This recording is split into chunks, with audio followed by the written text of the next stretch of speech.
So Kingston High School students are here today at the Henry Jones Art Hotel and MACq01 as part of the Beacon Foundation's Growth Industry Preparation Program, and today we're focusing on tourism and hospitality. Beacon Foundation exists to better connect students to the world of work. So we sort of sit between schools and industry and try and create as many authentic learning opportunities as we can for students to raise awareness about the different pathways that are available to them. The young people from Kingston have come as part of the Beacon project to have a look behind the scenes at how the hospitality industry works from an accommodation point of view.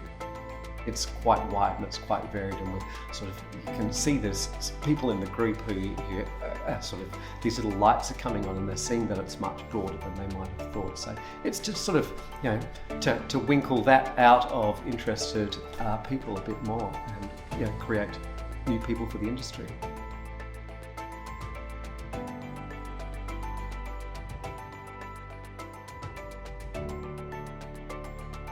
It's like a peek behind the curtain, if you like, to see what, how other people live, but also the potential of what they could actually do with their lives beyond school. It's actually really interesting. I actually had no idea these places even existed, honestly. And well, I'm learning a lot about what they do, how they actually design these places. So it's pretty interesting.